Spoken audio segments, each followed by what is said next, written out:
could have imagined the two people that would save Manchester United are the two people that get criticism all the time? Onana and Harry Maguire. Listen, you can't write a script like this. You just can't write a script like this. So hi guys, welcome back to my YouTube channel, Football with Priscilla. I'm Priscilla, obviously. So hi guys, welcome back to my YouTube channel. So ladies and gentlemen, I just want us to talk about the Manchester United versus Copenhagen game, which was very dramatic. Like, I think to say it was dramatic is an understatement at this point. But before we get into the video for today, make sure you share, like, and subscribe. Make sure you share, like, and subscribe, and turn your notifications on to know when next I post a video. Who could have imagined the two people that would save Manchester United are the two people that get criticism all the time?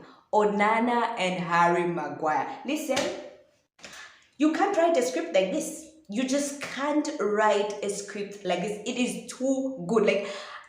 Like how do you say, okay, Harry Maguire is going to be the only one to score the most important goal for this game that will help Manchester United if they want to qualify to the next round out of the group stages.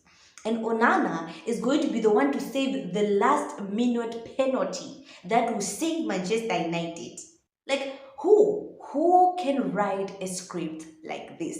Literally no one. So the first player we're going to talk about is Harry Maguire. Now listen, I talked about him in my previous video and I said I think Harry Maguire has been improving tremendously, and I said the whole issue of us removing the captaincy, I think, has taken a burden off Harry Maguire, and it's like now he's playing freely, like he can just be a normal average player. And the downside to that is we are not seeing enough of Bruno Fernandes. I think the past few games he's been quite poor and horrible. Let's not even talk about Marcus Rashford. But yeah, so with Harry Maguire, us taking off the captaincy from him has actually helped him a lot. Now, I did say Maguire has he's not fast, like he's not a pacey defender. But one thing that he has been learning, and I think he has improved quite a lot at, is the fact that he's finding himself in good places, right? His positional awareness has been very good.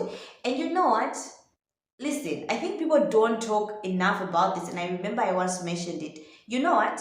Can we talk about Harry Maguire's mentality? Like, the guy has been abused, bullied, and sometimes he's gotten fair criticism, but sometimes, like, the abuse he's gotten has just gotten out of hand at this point. But he still kept working hard. Yes, he says some funny statements here and there, but he's really worked hard. He's literally playing himself back into form. If this was another player, they would have crumbled. Right? They wouldn't have come back as strong as Harry Maguire has been coming back. How many times he's been booed by England fans? He's been booed by Manchester United fans. He receives criticism on social media. And obviously they see it, right? His mom at some certain point talked about like her being worried about her son. But look at Harry Maguire's mentality, and I think a lot of people don't talk about that enough.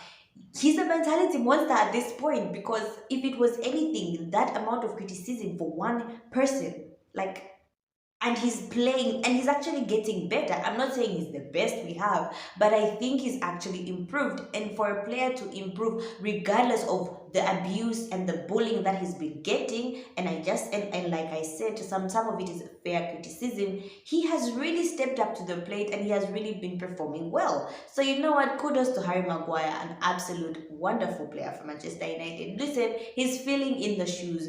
Right now the Manchester United doesn't have any defenders, so kudos to Harry Maguire.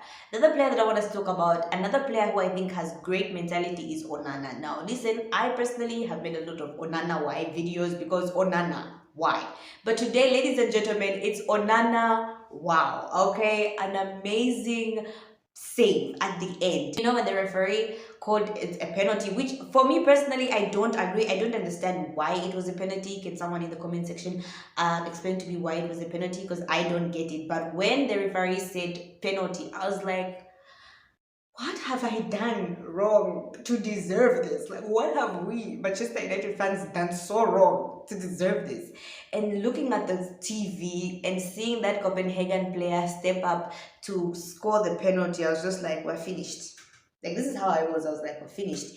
And to see Onana, now listen, this has been a long time coming, because for anything that we can say about Andre Onana, he seems to always get He seems to always dive at the right places for penalties. It's just that he fails to get a hand at the balls, but he's always diving at the right side.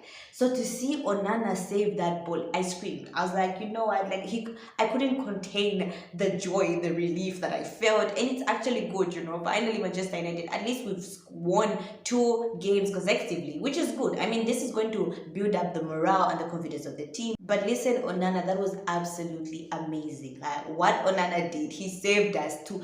And you know, it was the last kick of the game. The man was calm and cool. Like he stepped up when we needed him the most. So Onana, listen, today my man of the match is going to be Harry Maguire, I think. I think he played well. Could it be Harry Maguire?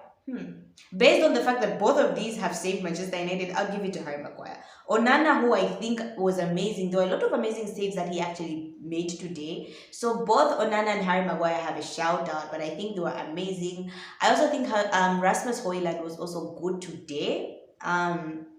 Though he didn't get the goals, but for me, I have so much hope in Rasmus because of his positional awareness. He's always at the right places at the right time. We're just waiting for the finishes to come, and I believe they will come. And the time that Rasmus Højlund will start firing goals, the Premier League is not ready for my boy. They are not ready for Højlund. But the fact that he's at the right places at the right time, ladies and gentlemen, we should be excited with the future prospects that we have in Rasmus Højlund. Okay.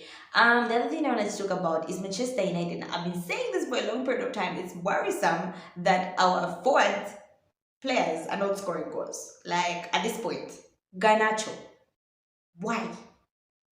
Rashi, who's been very poor. Like when the substitutions were coming in and I saw Rashi, I was like, good, he has been poor. But you know what? They had to remove Højlund, which is fine.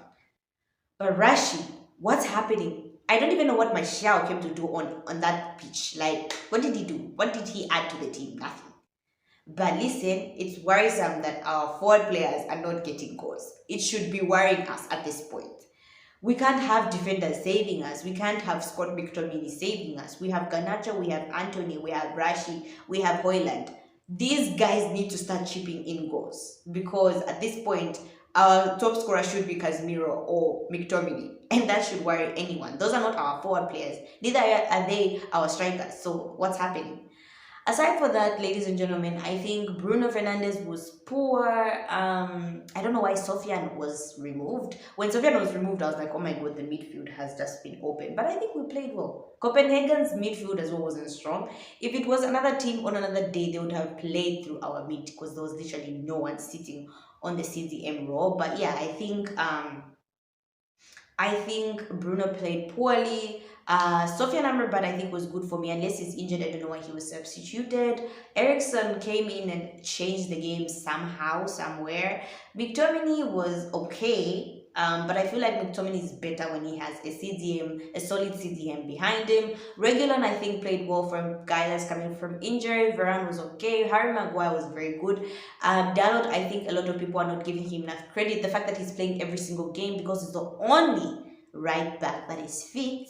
And he's managing to, you know what, the fact that he's managing to play his part, right? So many games are coming at him and he's doing well. The crosses he's been making, absolutely amazing. I think we don't give enough credit to Dalot. Onana was good. Like we've talked about Onana. Amazing, amazing. So for me, this game, ladies and gentlemen, it wasn't the best of games. It was an ugly win. And at this point, I think we should get ourselves ready. As Manchester United, we should be mentally ready to accept a lot of ugly wins. Like we're not at a position to win games and control games and play like a Tottenham would play, an Arsenal would play, Man City or Liverpool. No, we're still very far from that. But the fact that we can actually get goals and win games, right now it doesn't matter our playing style. We need to win games. I feel like the playing style, the system will come at the right time. But for now, we need to play ourselves back to confidence and we need to get the morale back in the team. So yeah, so listen, it was an amazing performance by Onana and Harry Maguire. I'm not going to say the whole team because no, it wasn't from the whole team, but from these two, they really stepped up when we needed them the most. So yeah, so you guys do tell me your thoughts with regards to Harry Maguire. What do you think about him? Is he a mentality monster? So yeah, so that's all I had for you guys today. Thank you so much guys for watching. Make sure you share, like, and subscribe. Make sure you share, like, and subscribe, and turn your notifications on to know when next I post a video. Bye.